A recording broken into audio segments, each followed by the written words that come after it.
Seus irmãos na paz do Senhor. Amém. Amém. Todo mundo bem aí? Glória a Deus. Aproveitando, bateu uma brisa do norte hoje. Uma brisinha gelada. Do Polo Norte. Do Polo Norte, né? A gente está no meio do inverno quente danado. Precisamos tomar um pouquinho de uma limpada no mar, que o ar está muito sujo. Deus me livre. Ainda tem os abençoados que põem fogo no mar, põem fogo no sofá. É uma glória. Mas deixa para lá, meu irmão, cada um com as suas. Amém? Nós vamos estar dando continuidade aí às parábolas de Jesus, né? Só uma adenda. Falei para você que ele só funciona de noite? Olha lá. Tá bom. O relógio só funciona à noite, mas de dia ele funciona. Acho que de dia ele dorme. Ai, ai. Voltando aqui às nossas atribuições. Voltando a falar das parábolas, né? Semana passada a Carol falou da parábola do publicano e do fariseu, né? Que subiram ao templo. Perguntou se nós temos orgulho, né?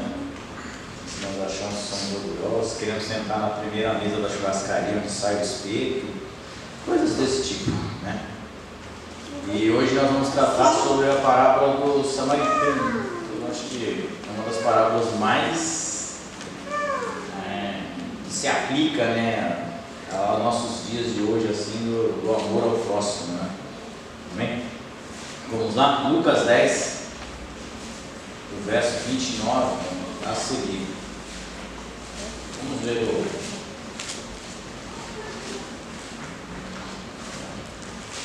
29 a seguir. Amém? Lucas 10, 29 a seguir, até o 37.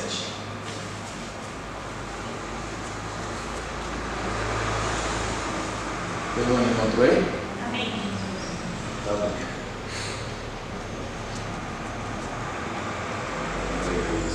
Esperar aqui, irmãos. Todo mundo encontrar.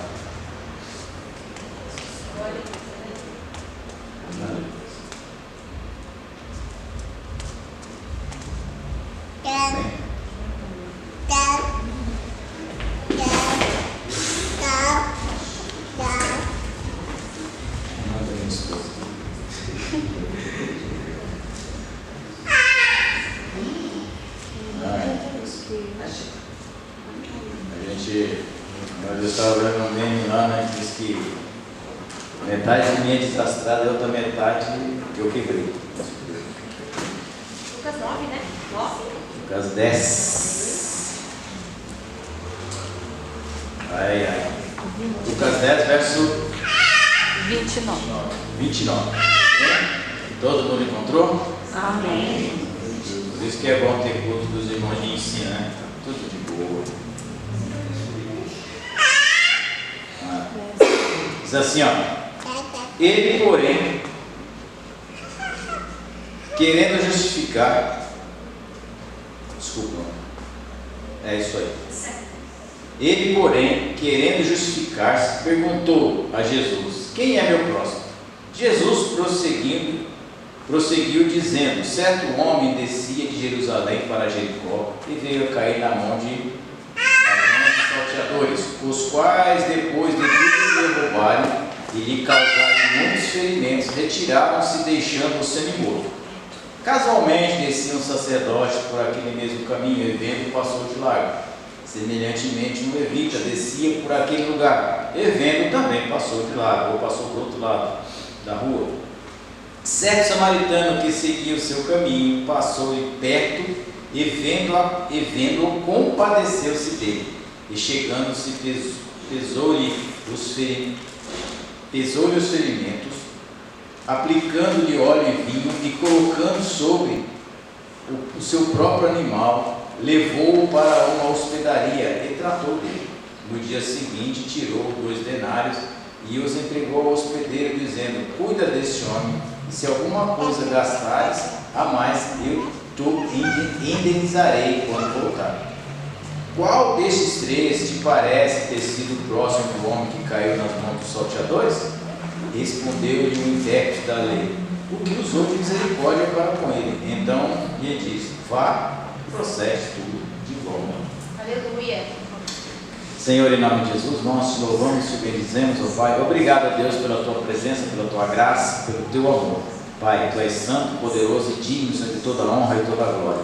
Eu te peço, Deus, ajuda-nos, ó Pai, a falar, ó Pai, aquilo que é a tua palavra, Senhor, que nós tenhamos, ó Pai, entendimento, que nós tenhamos, ó Pai, conhecimento, e acima de tudo, que o teu Espírito possa nos orientar, porque sem ti nada somos. Eu te peço, ó Deus, fala conosco nessa noite, em nome de Jesus. Amém. Amém. Quando nós lemos essa parábola aqui, tem algumas pessoas que tentam espiritualizar essa parábola. Aí uns dizem que os 2 denários, um é a ceia, o outro é o batismo, né, que simbolizava isso. O outro dizia que o bom samaritano é Jesus. E assim nós temos muitas especulações, até alguns intérpretes da Ana José, historiador da igreja primitiva, ele acreditava, tinha essa visão e este direcionamento, mas quando nós entendemos essa parábola, para entender essa parábola, nós temos que entender o contexto que aqui está sendo explicado. Jesus vem de uma missão, né? Ele manda 70 pessoas de 2 em 2, né? 35 pares de 2 em 2, para ir às cidades pregar o evangelho que antecedia a sua chegada. Então ele enviou esses discípulos para preparar o caminho, para preparar a sua chegada. E aí a Bíblia diz que ele dá uma série de regras para esses discípulos, e esses discípulos vão, e daqui a pouco eles retornam desse trabalho que eles fizeram para o Senhor. Eles voltam super felizes, super contentes, sorrindo, agradecendo, pulando, dizendo: Senhor, nós estamos maravilhados porque os demônios no teu nome nos obedeciam, as enfermidades eram curadas e tudo isso, né? E aí Jesus fala: vocês deveriam, isso é o de menos, vocês deveriam estar alegres, porque o nome de vocês está escrito no livro da vida.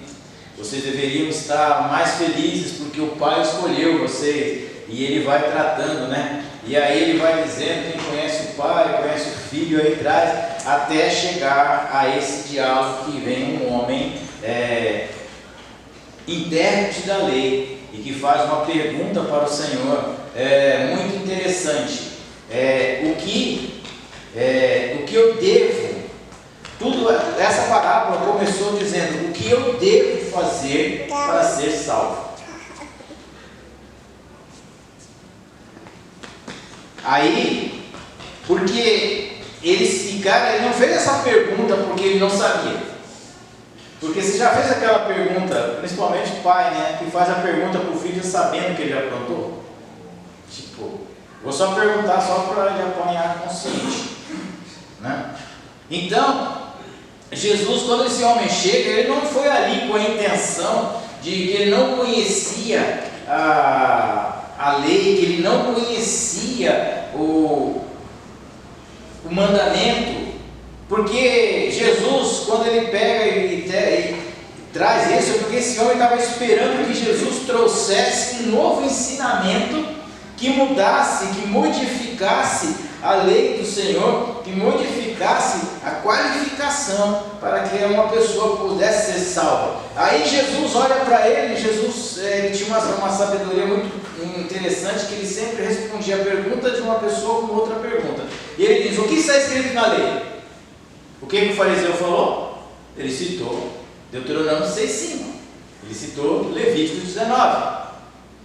Amarás o Senhor teu Deus acima de todas as coisas, e o teu próximo como a ti mesmo. Ele dá uma reduzida, uma enxugada nesse texto e faz isso. Então aí Jesus pega Aí, assim, sabe como os cristãos, tem uns crentes que a gente tem que ter misericórdia deles, para não matá-los. E aí, esse cara chega e fala para Jesus, pergunta para ele, mas o que eu tenho que fazer, Jesus? O que está escrito na lei?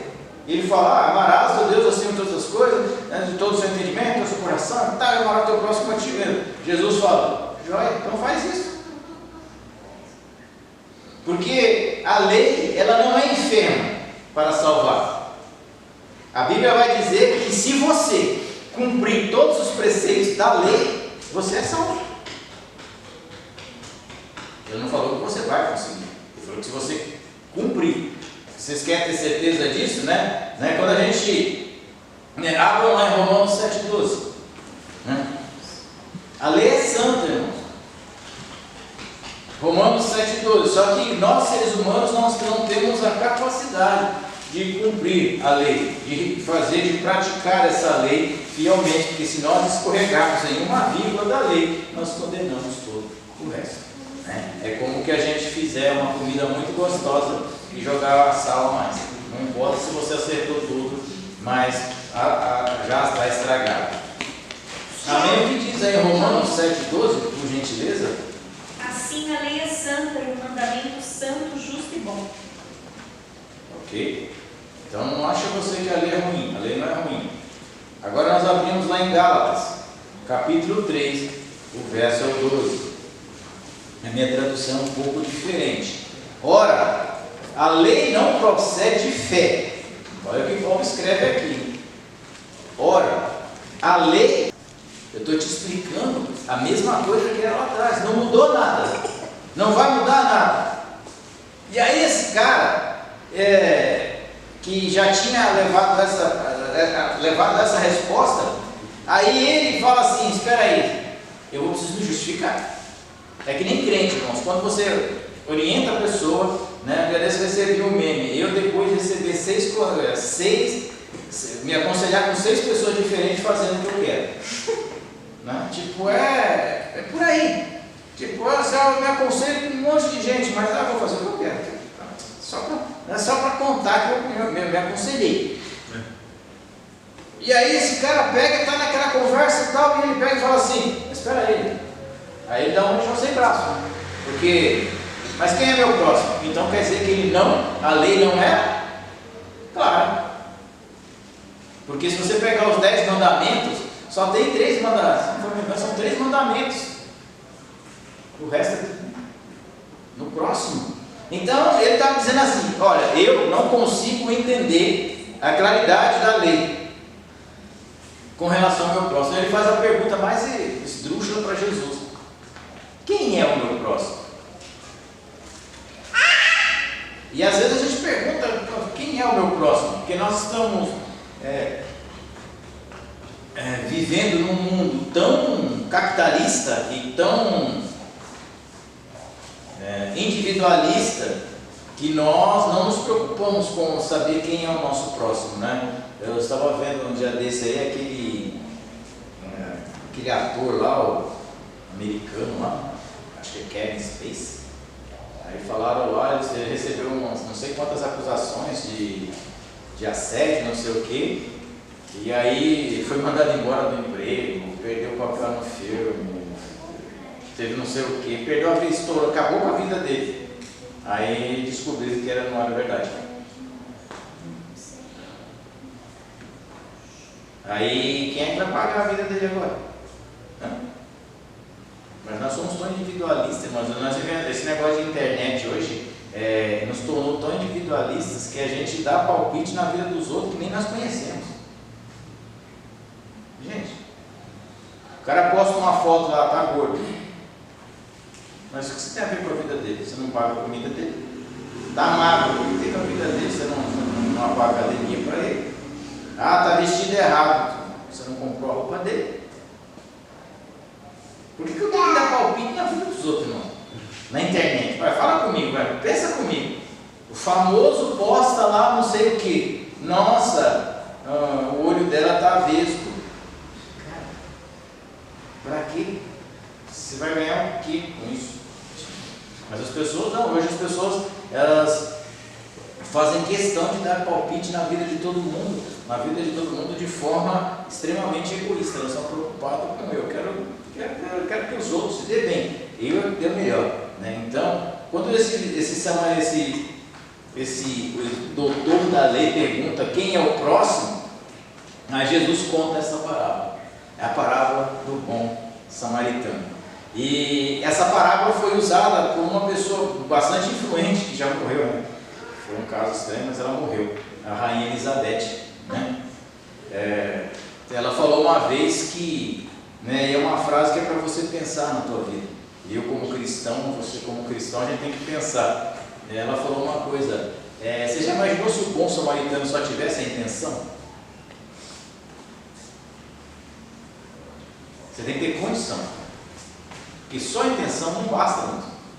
Às vezes as pessoas, às vezes eu fico bravo lá em casa, lá discutindo com a pessoa, falando, não adianta você ter boa intenção, porque a intenção só não resolve. Você tem que ter meios para que a sua intenção se concretize. Mas eu passei lá, mas se eu não tivesse o dinheiro para ajudar se eu não tivesse o cavalo para carregar eu gosto muito de você, levanta, vou te ajudar, mas como é que eu vou te levar? Não tem cavalo, não tem? Então, às vezes a gente fala, eu quero ser, né? Às vezes eu tenho a intenção de ser pregador, mas você tem condições para isso? Isso é uma coisa que a gente tem que parar para pensar. Mas a Bíblia diz que basta você abrir a boca e Deus coloca a palavra. Se fosse assim, toda vez que você está no dentista, você recebeu uma pregação. Simples assim. Não é bem assim que funciona o negócio, né? Então a gente, eu quero ser pregador, mas só ter a intenção não resolve. Você tem que ter meios, você tem que estudar, você tem que ter uma Bíblia, você tem que andar, conhecer gente, andar com quem prega, conhecer quem. Tem que fazer esforço, tem que estudar, tem que orar, tem que jejuar, tem que tudo isso. Mas eu tenho uma boa intenção, eu quero cantar. Deus me livre, você cantando é uma tristeza. Mas eu tenho boa intenção. Mas a boa intenção só não é o suficiente para algumas coisas na nossa vida. Nós temos que ter a boa intenção e temos que ter os meios de alcançar as boas intenções, né? Mas voltamos aqui ao assunto do cara. E aí a Bíblia diz que, né, para quem não sabe, né, Jericó fica uma distância de 27 km de Jerusalém. É uma distância razoável, né, para você andar a pé. E Jericó sempre foi como eu diria, uma região de balneário, uma região onde as pessoas vão passar férias, vão descansar. Tem um mar lá, né, um mar morto e tal, as pessoas tomam banho lá, ficam flutuando lá na água de sal, tem uma lama lá que diz que faz um bem danado, enfim, etc. Então ali a área de Jericó, ela é uma área tipo de turismo. E a Bíblia vai dizer que esse homem está descendo para Jericó. Ninguém sabe quem é o homem, ninguém sabe de onde ele veio, só sabe que ele estava a caminho de Jericó.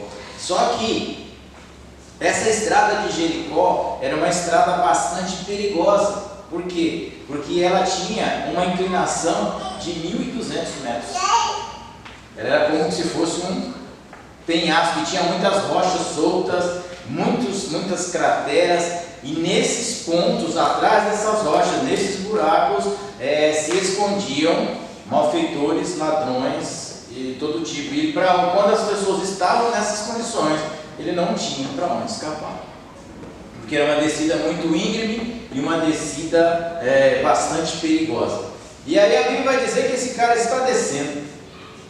E ele é tomado por salteadores. Se você acha que descer imigrantes e ser roubado lá no final dela é coisa nova, você está enganado, né? Em Jericó já tinha o pessoal da pedrinha lá, né? E aí ele pega aqui e vai dizer assim, que o cara está descendo, quando ele chega lá, os salteadores tomam o tom de assalto, ou assalta, né? O roubo aí. E é interessante que se você ler o que ele diz aqui, a Bíblia diz que os salteadores, depois de terem tomado tudo,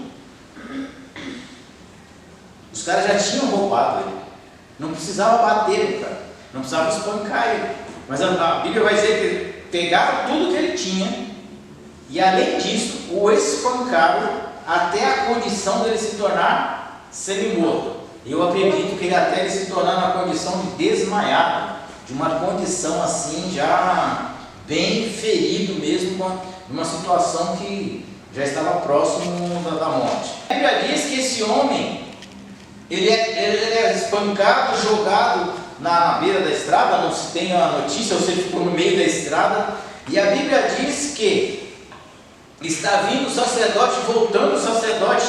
Para onde estava indo o sacerdote? Jericó.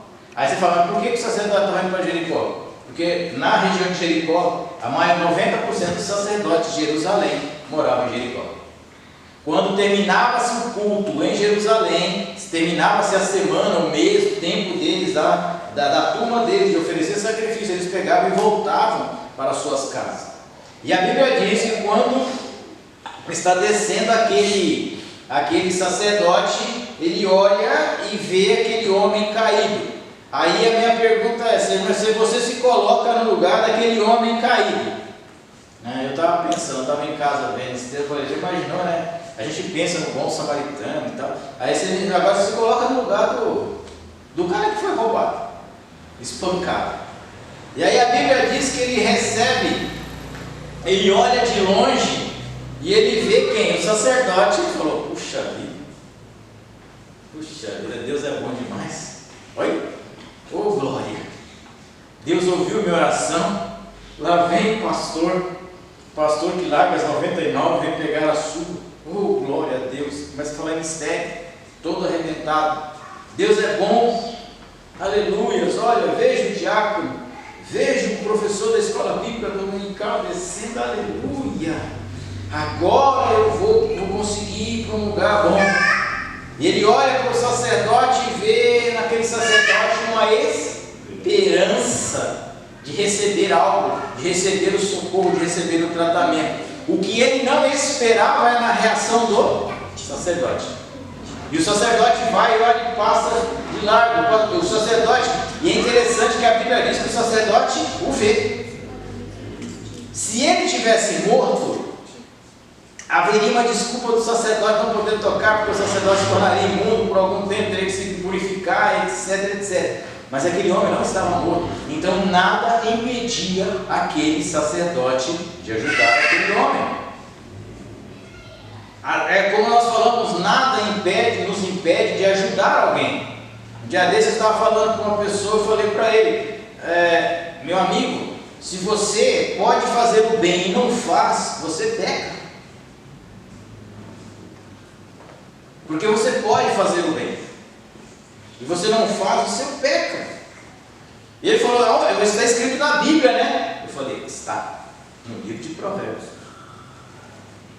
Ele falou, que legal, né? Se todo mundo fizesse assim, o mundo não estaria nessa condição. Eu falei, exatamente. E aí a Bíblia vai dizer que o sacerdote olhou e falou, opa, isso não é comigo não. Isso aí eu não sou SAMU não. Sou sacerdote. Meu negócio é lá no templo, dou uns pulinhos, glória a Deus, aleluia. Oro por alguns de vez em quando, levanta minha mão aqui.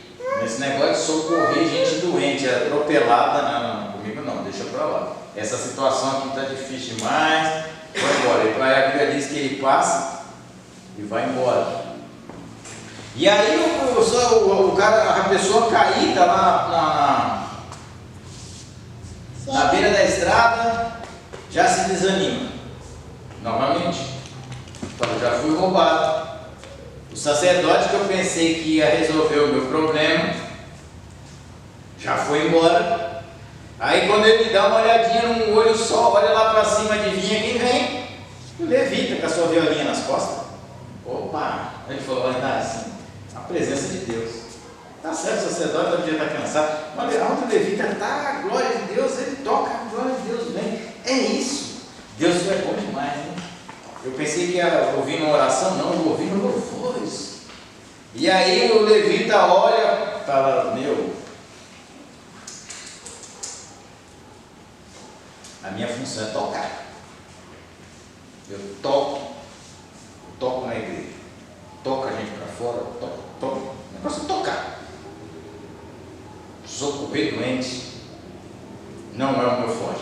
não faz parte do meu departamento, eu não sou do departamento de intercessão.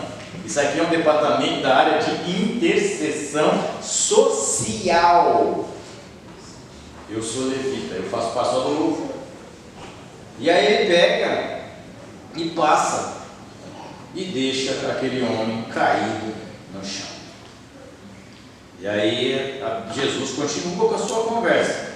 E aí Jesus fala assim, mas porém, vindo o samaritano, aí para a conversa aqui. Primeiro, você tem que saber de onde veio o samaritano. O samaritano veio da Síria, 720 anos antes de Cristo. Eles construíram um templo no Monte Gerazim para adorar a Deus naquele lugar. Os judeus odiavam o samaritano. Quando eu falo odiar, irmãos, é odiar mesmo. A oração do judeu é: Senhor Jeová, mate todo samaritano. Senhor Jeová, se o Senhor puder, queime todas as casas dos samaritanos. Nós odiamos os samaritanos. Aí você fala, mas você fazia essa oração? Fazia. Os judeus faziam essa oração. E vice-versa, tá? Não se preocupa não, os samaritanos também não ficavam muito atrás não. Então era um povo que se odiava, porque os judeus achavam eles impuros, mestiços. E os judeus odiavam eles porque eles fizeram um templo e começaram a adorar, né? E aí a Bíblia diz que eles tinham uma rixa, uma discórdia, algo assim que era de geração em geração. Já fazia 700 anos que eles estavam lá, e 700 anos eles se odiavam. E aí a Bíblia vai dizer que Jesus pega exatamente este cara. Por quê? Jesus pega esse samaritano porque um samaritano em seu estado natural jamais ajudaria um judeu. Jamais. Lembra da mulher lá do poço de Jacó? Estava lá pegando água no meio-dia, e aí Jesus pega e falou: dá um pouco de água aí que eu estou com sede. E ela olha: você é doido, rapaz? Você é judeu. Vai falar com o samaritano: você está maluco? O que você bebeu hoje? O que você tomou hoje? Nós não temos relação. Judeu e samaritano não tem relação. E quando Jesus vai passar pelo meio da aldeia do samaritano para ir para Jerusalém, o que os samaritanos fazem? Impedem Jesus de passar. E o que João, o apóstolo do amor, fala? Senhor, vamos orar para cair fogo, queimar todo mundo? O apóstolo do amor, não esquenta não, viu? O amor é lindo, né? João fala: não, Senhor, vamos lá fazer que nem Elias, oramos aqui, cai fogo, consome todo mundo, aí nós passamos aqui tranquilo, só pisando a cinza. Por quê? Por causa dessa animosidade, por causa desse resquício, dessa briga maluca. E aí a Bíblia diz: Jesus pega este cara, um cara que não tem empatia nenhuma com o povo judeu, um cara que não tem o respeito nenhum pelo povo judeu, um cara que não gosta do povo judeu, o cara que, se pudesse, mataria um judeu e sairia rindo. E ele pega este cara e diz: mas aí vinha um samaritano. Aí pensa de novo agora, você é doente, você como um atropelado que está lá na beira da estrada, falou: Deus, a coisa, se a prova estava difícil, já tem aquelas musiquinhas dos crentes pentecostal, né? Se a prova está doendo, agora é que vai doer. O sacerdote não olhou para minha cara, o levita com a violinha nas costas, ó. Agora viu o samaritano, agora é que eu vou apanhar mesmo. Agora é que eu vou morrer. Porque os caras me odeiam, nos odiamos mutuamente. Ele diz que o samaritano vem descendo no seu cavalo e vê aquele homem. E aí ele pega aquele homem, ele não só vê o homem, ele pega aquele homem, pega vinho, azeite, põe as suas feridas, fere, põe umas ataduras nele, pega ele, tira ele do chão, coloca em cima do seu cavalo, pega ele, leva ele para a hospedaria, cuida dele a noite inteira, e no dia seguinte ele pega e deixa lá um valor para aquele homem, para o dono da hospedaria, dizendo: se tiver algum gasto a mais, na volta eu acerto. E aí Jesus pergunta para aquele professor da lei: quem fez? Quem teve misericórdia? Quem é o próximo desse homem? Quem é o amigo desse homem? E aí o intérprete da lei diz: aquele que teve misericórdia para com ele. E aí Jesus vai dar uma resposta, outra resposta para ele, bem daquelas. Se nós fôssemos hoje em dia, nós diríamos que Jesus aqui foi mal educado. Se você falar isso na igreja, os caras ficam bravos. Você não pode falar nada na igreja porque as pessoas acham que não pode falar. Não fala não, porque senão o irmão vira a cara, a irmã vira o olho, o outro vira não sei o que, o outro vira o capeta. E não fala não. Não fala que você vai, não, deixa pra lá. E aí Jesus, qual é a pergunta, qual é a resposta que Jesus faz? Vai e faz o quê? Você quer ser salvo? Faz igual o homem. Você não quer ser salvo? Siga aquele samaritano. E aí a Bíblia vai dizer que aquele homem ficou meio sem rumo, né? Depois dessa, ele ficou meio sem rumo. E aí que a gente trata desse assunto, mas o samaritano é um cara que tem uma característica, né? Ele tem umas qualidades, né? Porque a gente ouve essa parábola. Então, primeiro, vamos falar de amor ao próximo. Quando a gente fala de amor ao próximo, é um negócio meio problemático, né? Porque a minha esposa sempre diz que o amor é legal, o problema é o próximo, né? A gente amar é fácil, mas o próximo que é o problema, né? E aí a gente trata esse assunto. Mas esse samaritano tinha algumas qualidades. A primeira qualidade desse samaritano, ele tinha crédito. Ou não? Sim. Então, eu vou agir de boa fé com o meu amigo. Você tem que ter crédito. Por que eu falo que ele tem crédito? Porque ele diz assim, eu vou deixar esse cara aqui, ele vai ficar doente na sua hospedaria. E não se iluda, não é igreja não, tá? Hospedaria mesmo. Eu vou te deixar ele aqui nesse hospital, aqui nessa hospedaria. E se o gasto passar de 2 denários, na volta, eu pago. Então isso quer dizer que esse homem tinha crédito. A palavra dele era reta, não tinha conversa, né? Se você pegar a história do soldado centurião, né, e você ler a história dele, a Bíblia vai dizer que nós pegamos muito aquele lance assim de olha a fé do soldado centurião: Senhor, eu não sou digno que entre na minha casa, basta mandar uma palavra, porque eu tenho um homem sob o meu comando. Eu digo eles vai, eu digo eles voltam. E eu sei o que é autoridade. E Jesus olha para trás e fala: meu Deus, este sim vai dar um bom crente. Nem em Israel encontrei tanta fé. Mas aí você lê a história do soldado. Leia antes. As pessoas que foram pedir para Jesus falaram para ele: Senhor, homem bom, nos ajudou a construir a sinagoga. É um homem que dá esmolas, é generoso. É um homem que tem princípios. É um homem que anda segundo a sua lei, mesmo não sendo do seu povo. Ele tem cuidado do seu povo. Então esse homem tinha crédito. A palavra dele tinha crédito, tinha peso. Se ele falava: é isso. E esse samaritano aqui tinha, porque ele fala: eu vou deixar esse homem aqui nos seus cuidados, e quando se sobrar alguma dívida, eu pago. Ele não falou: se sobrar alguma dívida, quando eu estiver curado, ele trabalha para você e paga. Não, eu me responsabilizo. Quando nós nos importamos com o próximo, nós nos responsabilizamos. Eu vou orar por você e tal. Não, você tem que se responsabilizar.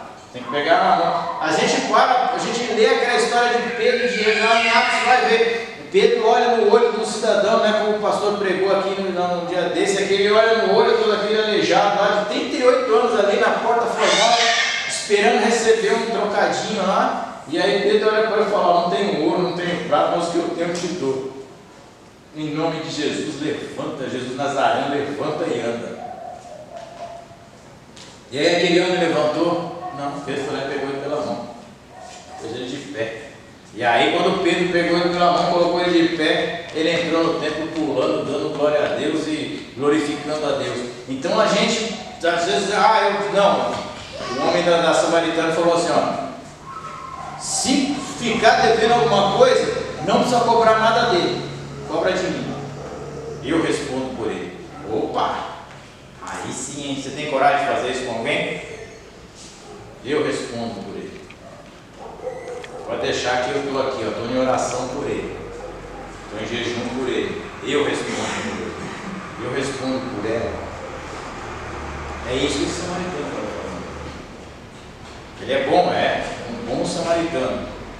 A segunda característica desse samaritano é que ele desceu do seu lugar de honra e entregou aquele que estava necessitado.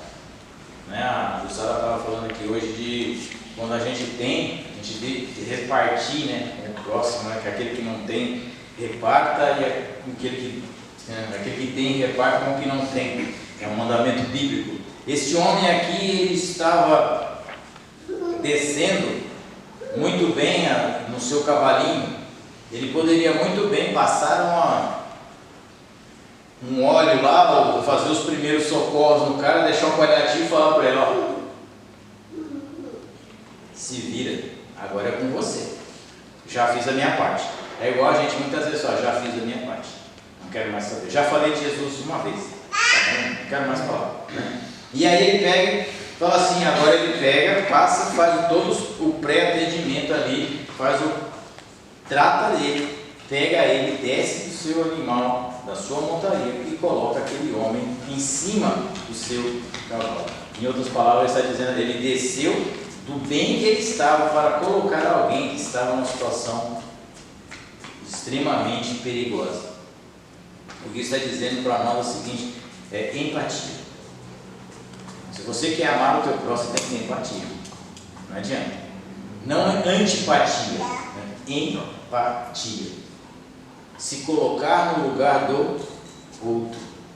É muito difícil colocar no lugar do outro. Eu falo porque eu sou difícil de me colocar no lugar do outro. Não sei você, eu tenho um problema sério de me colocar no lugar do outro. É porque a gente não consegue medir a dor de alguém. Quem é que consegue medir a dor de cabeça de alguém? Minha esposa fala isso. Como é que você mede a dor de cabeça de alguém? O cara chega chorando para você, em prantos. Eu estou com dor de cabeça. Você, bobagem.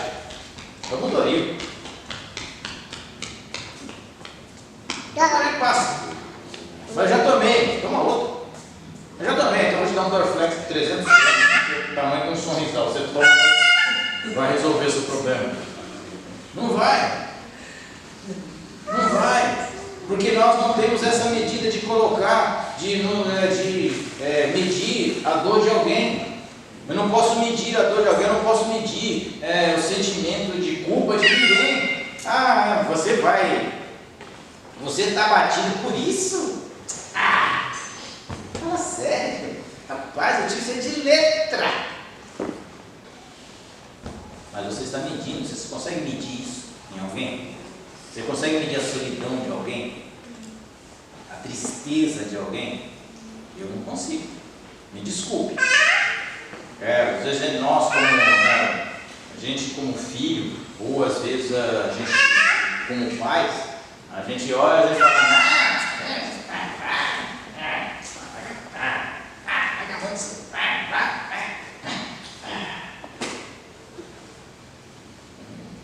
você não consegue medir. E às vezes quando a gente vai medir essa dor, esse medo, essa tristeza, já está demais, a pessoa acabou se matando. Por quê? Porque nós não temos a habilidade de ter empatia. Ter empatia é estar no lugar do outro. É como aquela mulher que foi até Eliseu. A mulher vinha dizendo, até ela chegar ao pé de Eliseu, ela vinha o quê? Vai tudo bem. quando ela chega perto de Eliseu, Eliseu fala, não sei nem o que se trata. Está lá no livro de Reis. Eu não sei nem o que se trata. Eu já sei. Pergunta aqui, ó. Meu telefone está desligado. Estou off. E aí Geazi pergunta, vai tudo bem? Vai tudo bem. Quando ela chega aos pés de Eliseu, cai nos pés de Eliseu.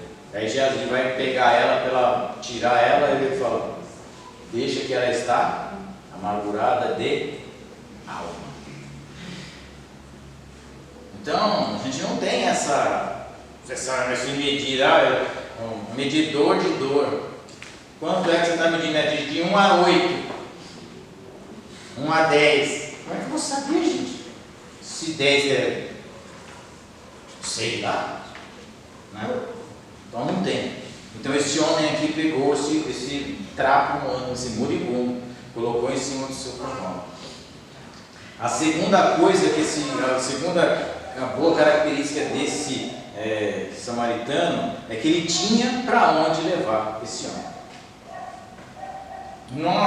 Quando nós cristãos, nós que professamos a Cristo, nós temos o hábito de achar que a gente vai fazer as coisas, vai acontecer e as pessoas não. Nós temos um lugar para levar essas pessoas. Eu e você. Quando nós encontramos alguém moribundo, alguém atacado pelo inimigo, alguém destruído pelo inimigo, alguém espancado pelo inimigo, né? Que foi roubado, salteado. Quantas famílias foram roubadas, assaltadas? Quantas pessoas perderam seus bens, perderam seus filhos, perderam seus ministérios, perderam tudo que tinham? Quando a gente encontra essas pessoas, a gente tem que ter uma hospedaria para levá-los. A gente tem que ter um ponto de referência para levá-los. Nós temos que ter um lugar para dizer, olha, aqui é a cura para a sua vida. Aqui é a restauração. Aqui você vai ficar, aqui vai acontecer milagre na tua vida, você vai sair daqui curado, você vai sair daqui transformado, e Deus vai te ajudar a melhorar essa vida, Deus vai te consertar, Deus vai te restaurar, porque você tem que ter para onde ir, irmãos. E o melhor lugar que nós temos, a melhor hospedaria que nós podemos ter é a casa de Deus. A gente, eu vou levar para o A, B, C. Eu não estou falando que você não deva consultar médico, não estou falando que você não deva consultar psicólogo, não é isso não. Se você tem condição e tem, consulte. Mas a melhor hospedaria que existe, onde você vai ser tratado, é na casa de Deus. Aqui tem um médico muito bom chamado Espírito Santo de Deus, apto em operar juntas e medulas. Ele é apto para esse tipo de coisa. Então a gente tem que entender isso. Então esse samaritano, ele tinha um ponto de referência, ele tinha um lugar para deixar essa pessoa que está agonizando. A outra coisa que nós temos, que às vezes eu acho que é muito interessante, que às vezes a gente não dá muita importância. Este samaritano, ele tinha condições de ajudar essa pessoa. Eu peço sempre a Deus, irmãos, que Deus me dê condições para que eu possa ajudar outras pessoas.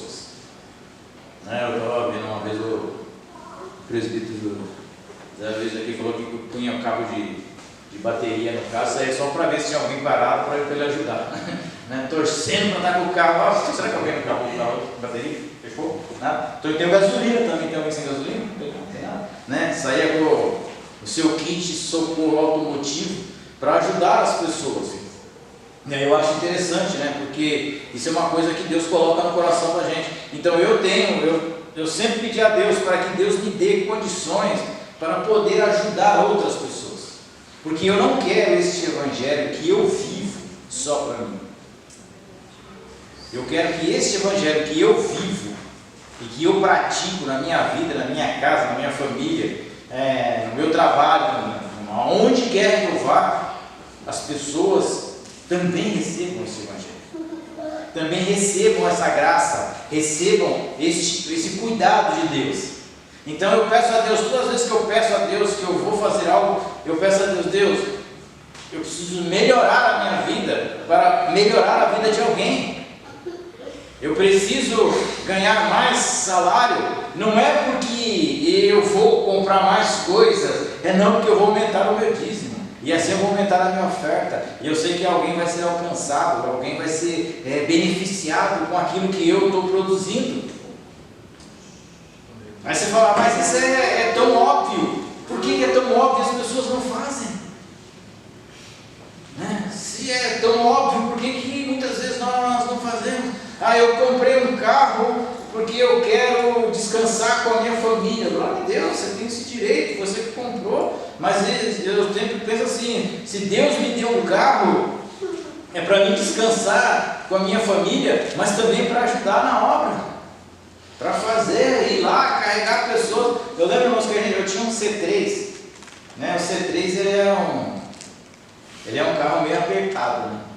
Tipo, se pôr o grandão lá dentro, não cabe mais ninguém. Não cabe ninguém, nem passageiro fica, né? Porque o braço está lá do lado de fora. Um braço do lado, um no volante e outro do lado de fora. Ele era pequenininho, um carro apertadinho, né? Bem pequeno. E aí eu lembro que a minha esposa, na época, era líder da mocidade. Irmão, aquele carrinho carregava, não sei, não cabia tanta gente naquele carro. Enfiava criança, não sei lá, moleque, adolescente, enfiava tudo lá dentro. Eu olhava para aquele carro, começava a abrir, parecia que era família maluca, que você abria e começava a sair gente. Aí eu falava, mano do céu, engraçado, nunca quebrou meu carro. Glória a Deus. Aquele não, ele não teve problema de acidente, mas quebrar não. E aí eu falo, mas eu sempre pedi a Deus, Deus, se um dia eu comprar um carro, eu quero para fazer a tua obra. É para isso que eu quero, eu não quero um carro para desfilar, não, eu quero um carro para fazer a tua obra. Né? Graças a Deus, Deus me deu um carro, então eu continuo com esse propósito. Então a gente tem que ter essas coisas na nossa vida. A gente tem que ter, por exemplo, né, eu vou falar isso aqui, as pessoas ficam bravas comigo, mas a gente tem que ter o hábito de dizimar e ofertar na casa de Deus. Esse hábito. Porque eu não vou pregar, não vou fazer missões, eu não sei isso, eu não sei aquilo. Mas se nós todos formos ofertantes e ministros diante de Deus da oferta e do dízimo, vai ter condições de alguém lá, a gente investir em alguém, para alguém fazer. É empatia, a gente tem que descer do nosso cavalo às vezes e colocar alguém que está numa situação mais difícil e fazer com que essa pessoa chegue até o estaleiro, chegue até a hospedaria e seja tratada, seja curada. E se não tiver hospedaria, aonde essa pessoa vai ser curada? Aonde essa pessoa vai ser tratada? O bom samaritano, ele tinha algo assim que era muito interessante, ele cuidava da sua vida, ele tinha condições. Então nós temos que ter condições. Você fala, então quer dizer que você está falando que eu tenho que ser rico? Não, não entenda isso, não é para você ser rico. Se você for rico, melhor ainda, me ajuda, glória a Deus. Quanto mais rico você for, mais feliz eu fico, né? Porque eu sei que você vai ajudar 10 vezes mais do que você faz hoje. Mas não é isso. Eu vou fazer quando eu tiver uma casa não sei aonde, tiver um emprego.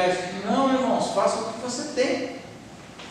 A gente, mas aí pede a Deus para ir melhorando. Qual é o seu propósito? Melhorar, no reino de Deus. Eu não preciso ser rico para fazer a obra de Deus, irmão. Porque se você ler o capítulo 10 aqui, você vai ver que para fazer a obra de Deus você não precisa de dinheiro. Você precisa de disposição. É duro ouvir isso, viu? É duro porque vai no meu fígado. Porque se esse Jesus ensina para essas pessoas aqui, dizendo assim, vai, não leva a bolsa, não leva 2 sapatos, não leva nada. Só vai só com a minha palavra. E a roupa do corpo, é claro, né? E chega lá na casa da pessoa e entra lá. O que ela tiver na mesa, você come. E não é para você ficar pulando, na casa aqui, eu estou arroz, feijão, porque eu senti um cheiro de bife ali, eu vou na outra. Não, você vai ficar aqui. O que eles te derem, você come. É só ter disposição. Aí fala, não preciso de dinheiro. Dinheiro ajuda, irmãos, mas a disposição vem antes do dinheiro. Porque às vezes a gente para pensar nessas coisas e fala, meu Deus do céu, nos ajuda, Senhor, a melhorar a nossa vida. Então esse samaritano, ele tinha uma característica muito interessante. Ele deixou a sua montaria. A outra coisa, ele cuidou dessa pessoa aquela noite inteira. nós não queremos cuidar nem 5 minutos. Né? Nós queremos abandonar, vamos embora, deixa para lá. Porque existem feridas que algumas pessoas adquirem com o tempo que não se cura de uma noite para o dia. Leva tempo, às vezes anos, às vezes meses. E a gente está o quê? A gente está lá para ajudar. Está disposto a ajudar. E se a pessoa não quiser? Irmão, desde quando um cara se animou, tem que ter. Está semi-morto, não está conseguindo andar, não tem que falar. Não, mas ele não quer, não. Como você sabe? Não tem, né? A prática, né? Aí Jesus traz, para nós encerrarmos, estamos encerrando. Jesus traz esse ensinamento não para mudar o que já tinha vindo de antigamente. Ele está dizendo para nós praticarmos o que está escrito na lei. O amor a prática do amor é algo que nos aproxima de Deus. Assim como o pastor ministrou aqui, que a oração é um canal de ligação com Deus, né? Que nós temos um meio de ligação com Deus. O amor na prática do amor, é uma ligação que nós temos, que nós somos de Deus. Que o amor de Deus está em nós. Porque se eu amo o meu próximo, o amor de Deus está em mim. O amor de Deus está em você. Está na igreja. É isso que Jesus está ensinando nesse sermão aqui. Como amar o próximo. Né? E quem é o seu próximo? O seu próximo é aquele que está passando necessidade. Não importa se é teu amigo ou se é teu inimigo. Né? Mas Jesus, lá em Mateus capítulo 5, diz a única passagem que Jesus acrescenta na Bíblia. Você diz para odiar seus inimigos, eu digo, orais pelos seus inimigos. Então esse é o nosso papel. Não estou falando que é fácil, eu estou falando que é o nosso papel. Por isso que nós temos uma pessoa chamada Espírito Santo de Deus para nos converter e nos convencer todos os dias que nós devemos morrer. Porque sem Ele também nós vamos continuar do mesmo jeito. Amém? Vamos nos colocar de pé?